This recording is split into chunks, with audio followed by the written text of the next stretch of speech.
Good morning, or depending on when you're watching this, good afternoon, good evening, or good night. My name's Ross, and as always told, out of Voice of Radio. So today we need to take a look at some new trainer cards. There have been trainer cards revealed, ladies and gentlemen. These trainer cards are pretty gosh darned important. You should be a little bit excited about these trainer cards. So let's have a look at these trainer cards.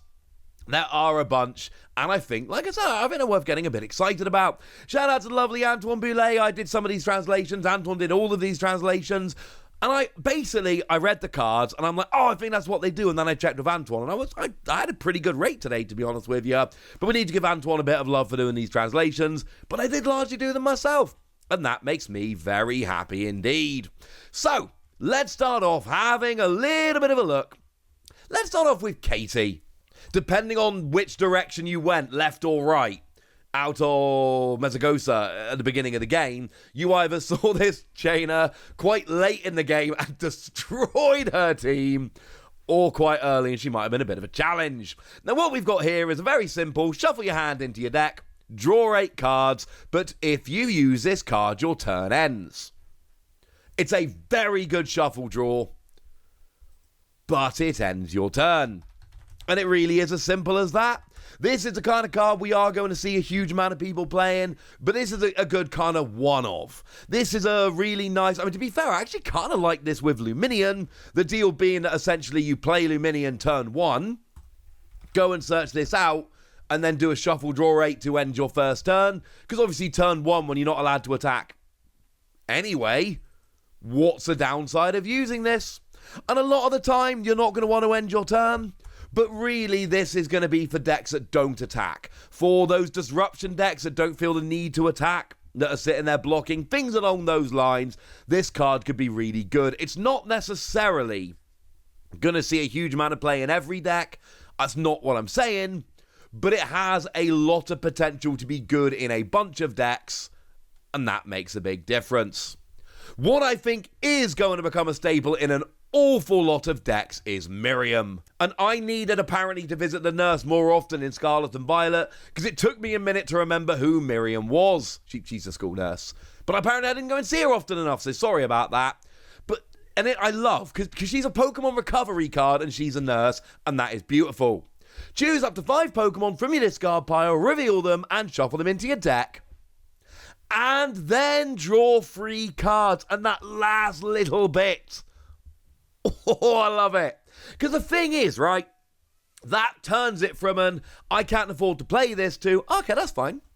Because the problem is, we've seen these recovery cards over and over again. And a lot of the time, the big problem with recovery cards is, I'm recovering, but I'm not drawing, and I need to draw some cards. And a lot of the time, the lack of drawing cards makes us apprehensive about playing recovery cards, because right now, we actually kind of just need to play some cards. Or draw some cards. Well, here, this kind of does both. And I know it's only a draw 3. But bearing in mind, Birdkeeper saw a huge amount of play over the years. And that is literally just a switch and draw 3.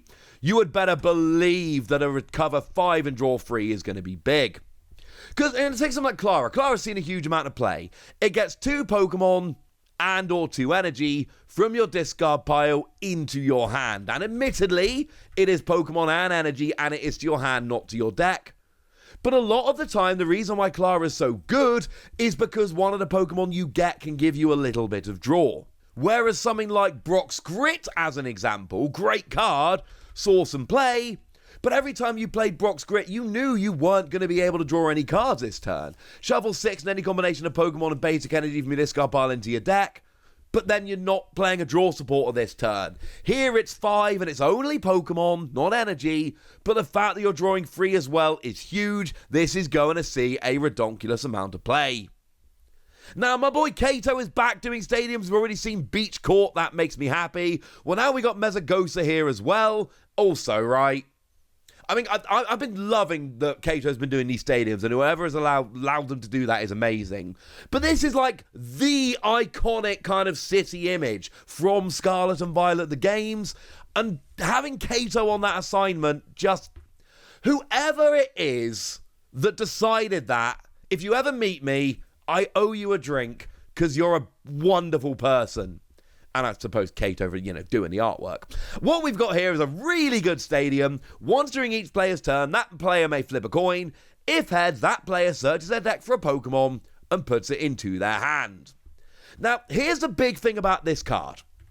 All stadiums are double-sided. Now, if you go back, you've actually got stuff like Parallel City, which is literally double-sided, so it doesn't affect both players equally, but generally speaking, it affects both players the same. And sometimes it's going to be fine, if you're playing Path to the Peak, you're not really relying on abilities, so you're turning off your abilities, but you don't really care. And if you are relying on abilities, what are you doing playing Path to the Peak? That's a little bit silly. Here, however, you're going to be helping your opponent.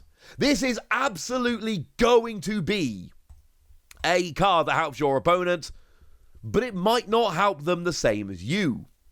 Because if I'm playing an evolving deck with loads of Pokemon against a basic deck that's playing like 10, sure, they're going to be able to use this, but I'm going to need it more than them. And that's essentially when you play this card, when you need it more than your opponent. Although, I've got to warn you, if you play this card, there will be games where you hit tails on every one, and your opponent hits heads on every one, and that's actually super annoying. If you play it enough, you will have those games. It is going to happen. You have been warned.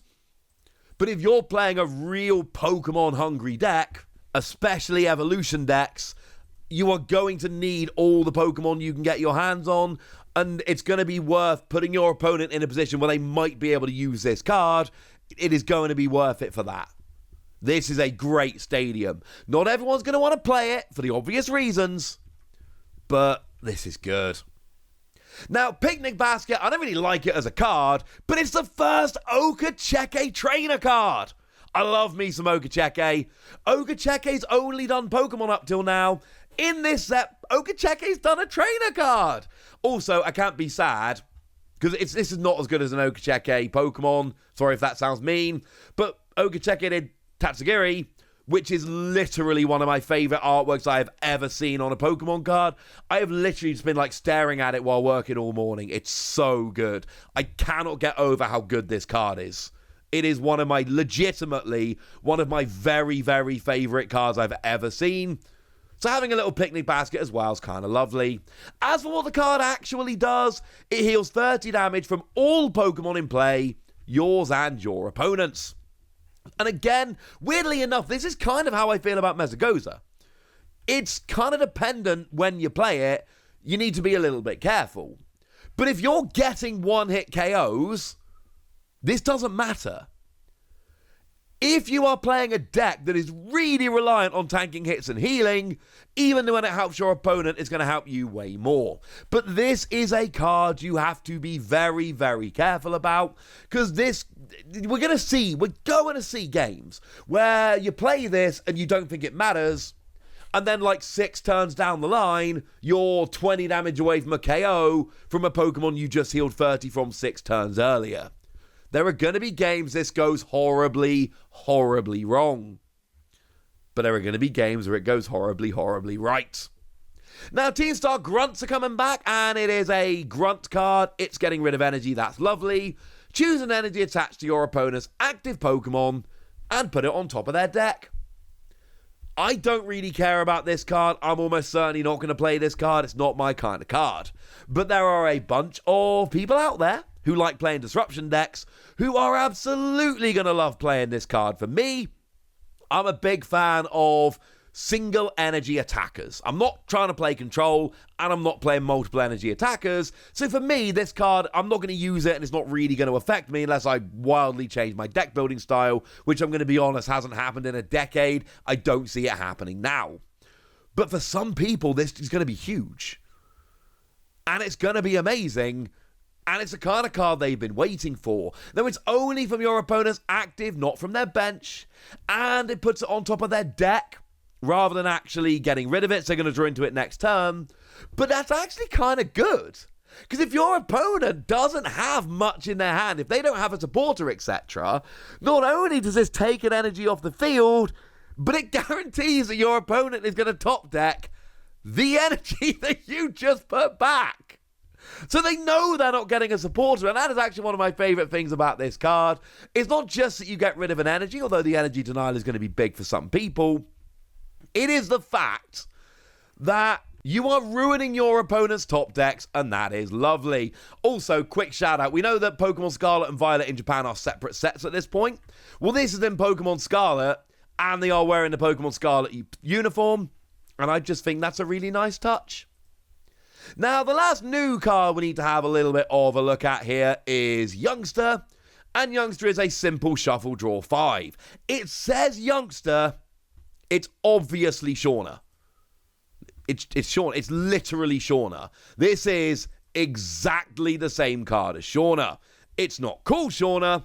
It's the same card as Shauna, which we actually only got back in Fusion Strike. So this is going to be legal with Shauna. I don't think it's a kind of game-breaking card where they're going to force you to play one or the other. But do bear that in mind that there might be a ruling coming in the next few days whereby they say you have to pick one, like they do with some other cards in Expanded. I don't think it's good enough that they're really going to bother, but you never know, they could. Shuffle Draw 5 isn't great, but like I showed you a Shuffle Draw 8 that ends your turn. Sometimes what you need is just a little bit of draw. That's what you need sometimes. Sometimes you just need a couple of cards. This is a little bit of draw. There's no ifs, buts, or maybes. There's no downside or any of that. It is just to shuffle your hand into your deck, draw 5 cards. Simple as that. Shauna is apparently out. Gutted Shauna. Youngster is in. I don't really care, honestly. I don't really care. Any fans out there of Cynthia? I've got bad news. This is a fair bit of evidence that Cynthia's probably not coming back anytime soon, ladies and gentlemen. Sorry about that. I hope you enjoyed Cynthia while she was here.